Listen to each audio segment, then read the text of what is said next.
Bertemu kembali, uji coba makan bergizi gratis kembali digelar di sekolah dasar di Jakarta. Harga makan per porsi senilai Rp23.000 berisi menu lengkap. Di lain pihak, pengamat dari Indef menilai anggaran makanan bergizi akan lebih dari Rp71 triliun karena adanya impor sapi untuk kebutuhan susu. Pemerintah kembali melakukan uji coba makan bergizi gratis di tingkat sekolah dasar.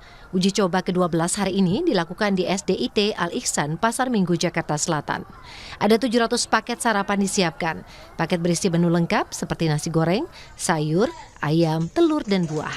Uji coba makan bergizi gratis yang dilakukan hari Rabu kemarin di SMP 270 Jakarta langsung dipantau Wakil Presiden Gibran Rakabuming Raka. Soal pembagian tugas nantinya, Gibran menyebut menunggu arahan Presiden Prabowo. Kita tunggu arahan dari Pak Presiden Prabowo, ya.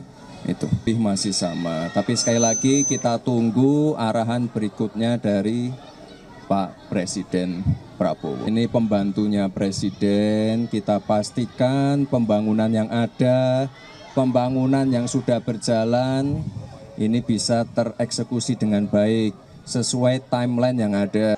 Gibran juga sempat memantau langsung uji coba makan bergizi gratis didampingi PJ Gubernur Jakarta Teguh Setiabudi di SDN 03 Menteng, Jakarta Pusat hari Selasa.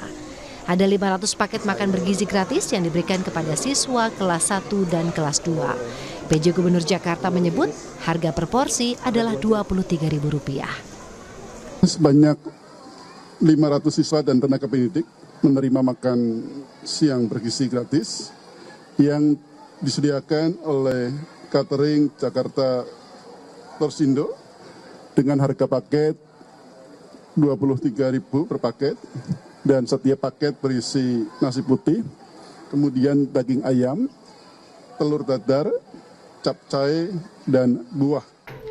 Peneliti Institute for Development of Economics and Finance Indef M. Fadil Hasan menyebut anggaran program makan bergizi gratis akan membengkak jika masih membutuhkan impor sapi untuk susu, jumlahnya diperkirakan lebih dari Rp71 triliun.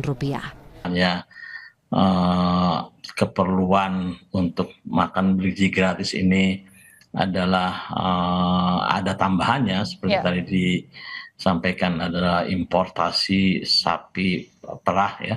Itu sebesar 1, sampai 1,5 juta ekor itu, apakah itu sudah masuk ke dalam anggaran yang 71 triliun itu? Saya kira itu menjadi pertanyaan. Kalau belum, memang harus ditambahkan gitu. Nah, penambahan ini saya kira memang belum ada dialokasikan di dalam yang 71 dalam APBN 2025 itu. Tapi kalau misalnya itu sudah termasuk, ya memang tidak ada masalah gitu.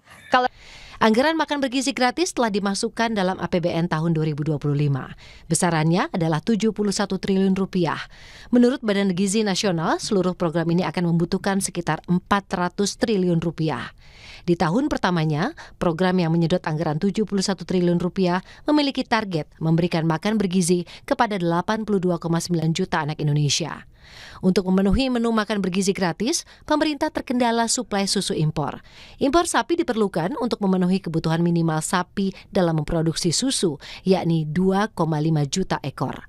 Sehingga pemerintah berencana membuka impor sapi perah sebanyak 1 sampai 1,5 juta ekor sapi. Sementara kebutuhan susu untuk makan bergizi gratis selama setahun adalah 40 juta liter susu. Selain persoalan produksi susu, program makan bergizi gratis juga perlu memperhatikan pengawasan dan distribusi makanan. Tim Liputan Kompas TV. Presiden Prabowo Subianto menyinggung masih ada pihak-pihak yang meragukan program makan bergizi gratis. Ia menyebut akan mengerahkan sumber daya yang ada untuk mencapai target yang telah ditetapkan. Kepala negara menegaskan bagi yang tidak mendukung program makan bergizi, silakan keluar dari pemerintahannya. Kita ke topik lainnya, Saudara. Presiden Prabowo Subianto menjelaskan latar kegiatan pembekalan Menteri dan Wakil Menteri di Akademi Militer atau Akmil Magelang, Jawa Tengah. Prabowo berpandangan kerjasama antara semua anggota kabinet dan sikap keberanian sangat penting dalam memulai kerja pemerintahan. Dalam rapat perdana Kabinet Merah Putih di Istana Negara Rabu sore, Prabowo menjelaskan alasan mengapa memberi pembekalan para menteri di Lembah Tidar dalam kawasan Akademi Militer. Prabowo bilang kerjasama tim merupakan salah satu aspek yang ia utamakan diutamakan dalam menjalankan roda pemerintahan. Magelang dipilih lantaran salah satu pusat perlawanan terhadap penjajah, sehingga harapannya semangat perjuangan, keberanian, cinta tanah air bisa diadopsi oleh para anggota Kabinet Merah Putih. Saya sangat mengutamakan kerjasama sebagai tim. Untuk itu, dalam waktu dekat, saya akan mengajak saudara-saudara ke Magelang, di mana kita akan melaksanakan beberapa hari menambah pembekalan. Kemudian kita akan adakan koordinasi di tempat di Magelang, Jawa Tengah, di kawasan Akademi Militer. Hal itu saya nilai bahwa akan membawa banyak manfaat. Sebanyak 50